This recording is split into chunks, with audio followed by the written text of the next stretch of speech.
L'invité de notre journal aujourd'hui est le grand reporter et lauréat du prix Albert Londres en 2012 pour son reportage sur la guerre civile libyenne, Alfred de Montesquieu, qui vient de publier son premier roman, L'Étoile des frontières, aux éditions Stock. Bonjour, merci d'être avec nous. Vous êtes grand reporter, auteur de nombreux documentaires. Vous avez couvert les printemps arabes, les plusieurs zones de conflit. Alors pourquoi aujourd'hui vous avez eu envie d'écrire un roman ? J'ai eu envie d'écrire un roman, L'Étoile des frontières, parce que j'avais le sentiment de ne pas vraiment arriver à tout dire par le procédé du journalisme. C'est-à-dire que le journalisme, il présente des faits. Le documentaire, à la limite, peut raconter un point de vue sur le monde, mais il ne rentre pas ou difficilement dans l'intimité des sentiments et des décisions. Et moi, qui suis un peu obsédé par cette guerre civile syrienne, essayer de comprendre ce qui s'est passé et comment ça a pu devenir le pire conflit contemporain, je me suis dit que j'avais envie d'aller dans l'intimité de la décision de ce qui conduisait à la violence chez les personnages ou à la survie chez les autres. On le voit très bien dans votre roman, est plutôt une histoire d'amitié, d'amour que de guerre. Vous vouliez mettre en avant justement l'humain, la souffrance d'un peuple. Oui, c'était très important pour moi. On a vu là votre reportage sur Gaza, c'est un peu la même chose. Les images de JT montrent des gens qui se prennent des bombes ou des gens qui se retrouvent dans des conflits, mais nécessairement écartent ou comment dire, finissent par affadir, je trouve, la dimension humaine de leur tragédie. C'est-à-dire qu'en fait, c'est des vrais êtres humains, intelligents, pleins d'espoir, pleins d'amour, pleins de rêves, plein de choses, et qui se retrouvent en fait enfermés dans un stéréotype du combattant ou de la victime. Et l'intérêt du roman, justement, c'est d'essayer de leur redonner un peu, j'espère, un peu une texture, une autre dimension. Beaucoup d'humanité, si possible. Alors, votre roman se passe au début de la guerre en Syrie, il y a 10 ans. C'est l'histoire d'un jeune photographe à la recherche de ses origines et qui va rencontrer un grand reporter français. Quelle est la part de votre expérience dedans ? Alors, c'est une bonne question. Beaucoup de gens disent « Ah, c'est un roman autobiographique ». Pas du tout. C'est pas du tout un roman autobiographique et c'est pas même une biographie déguisée. C'est un vrai roman, une authentique fiction.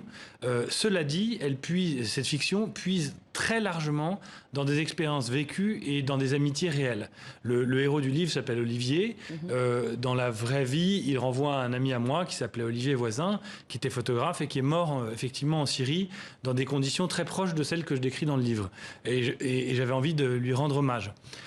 Mais par ailleurs, beaucoup des personnages secondaires du livre, enfin secondaires, pas au sens de leur hiérarchie, mais des personnages qu'on croise dans ce roman, parce que c'est un roman très picaresque, c'est un roman de voyage, c'est un roman d'aventure, beaucoup des personnages qu'on croise sont des personnes réelles. Alors, pourquoi je l'ai fait ? Pas parce que je manque d'imagination, j'aurais pu créer toute pièce. Mais au contraire, j'ai voulu leur rendre hommage, notamment certains chefs de la rébellion du début. Oui, c'est un personnage très important d'ailleurs, le chef de la rébellion. Oui, le chef de la rébellion, Abou Ali, par exemple. Je voulais montrer, si vous voulez, comment ces gens qui manifestaient pour la démocratie, pour la reconnaissance de leurs droits, le droit de liberté d'expression, liberté de mouvement, le droit peut-être même à une transition et pas à avoir Bachar père en fils pour toute une vie, quoi, se sont retrouvés poussés en fait par les services syriens et la police syrienne dans la rébellion violente. Et mon livre se passe au moment où cette rébellion violente bascule dans l'insurrection à proprement parler et va bientôt basculer dans le djihadisme.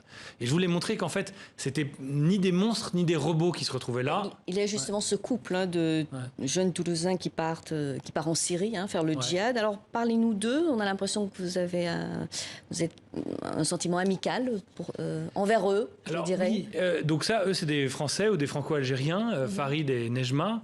Nejma, c'est-à-dire l'étoile, c'est-à-dire le soleil lointain. Et c'est un peu en son hommage que ce roman trouve son nom. Et les hommes elle est belle, elle est fascinante. Et les hommes du livre gravitent un peu autour d'elle comme on gravite autour d'un soleil, quoi. Cela dit, donc son amant, son compagnon, Farid, c'est un personnage non pas réel, mais c'est l'agrégat de plusieurs personnages que j'ai croisés en Syrie, en Turquie à la frontière ou au Liban au début de la guerre en 2012-2013, ou même un peu après en Irak. Et c'est-à-dire, en fait, c'est cette figure du français ou du franco-maghrébin qui dérive de Pourquoi ont-ils fait ce choix, justement, de partir ? Ça, moi, je ne peux pas dire à leur place pourquoi ils ont fait ce choix, chacun d'entre eux. Mais ce qu'il y a, c'est que j'ai vécu plusieurs fois le fait, dans des rencontres avec ce genre de type, de se rendre compte que ils avaient basculé dans quelque chose qui allait devenir Daesh, en gros, Al-Qaïda ou Daesh, mais c'était en partie, si vous voulez, par ennui, par absence de rêve, d'espoir, par absence de projet, en fait, dans la société française. Et le garçon dans ce livre, qui est lui-même une victime d'ailleurs, enfin, les lecteurs le verront, une victime de son destin, une victime de cette guerre, si vous voulez, il va s'inscrire dans un projet en Syrie parce que, dans le fond, il n'en a pas trouvé à Toulouse. Alors vous écrivez à un moment, t'es pas là pour faire ta biographie, t'es là pour faire un reportage et ressortir. Un bon journaliste, c'est un journaliste vivant. La part d'objectivité, je dirais, c'est difficile. Oui, alors la phrase que vous citez là, ça c'est une vraie phrase qu'on m'a apprise quand j'étais donc reporter de guerre à Associated Press au début et puis ensuite dans différents journaux. On vous apprend, si vous voulez, à traiter l'événement et surtout l'événement très violent comme quelque chose qu'on voit un peu de l'autre côté enfin qu'on voit comme dans un bocal, de l'autre côté du plexiglas. Des bombardements chimiques.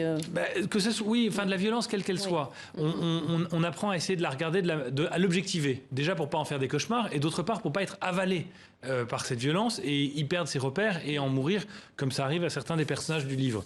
Après, l'objectivité pure, c'est-à-dire l'idée qu'on puisse détenir une vérité absolue, j'y crois pas. Moi, je crois beaucoup plus, c'est ce que j'enseigne à mes élèves d'ailleurs à Sciences Po aussi, je crois beaucoup plus en l'honnêteté, c'est-à-dire dans le fait de faire son travail du mieux qu'on peut, en essayant de débusquer les préjugés quand on en a, et à dire à son lecteur ou à son spectateur d'où l'on vient quand on s'exprime. Ça, c'est de l'honnêteté. Après, l'objectivité comme quelque chose d'absolu... Donc de témoigner. Merci. Voilà. Merci beaucoup. Je rappelle le titre de votre ouvrage, L'étoile des frontières aux éditions Stock. Merci infiniment pour cet entretien.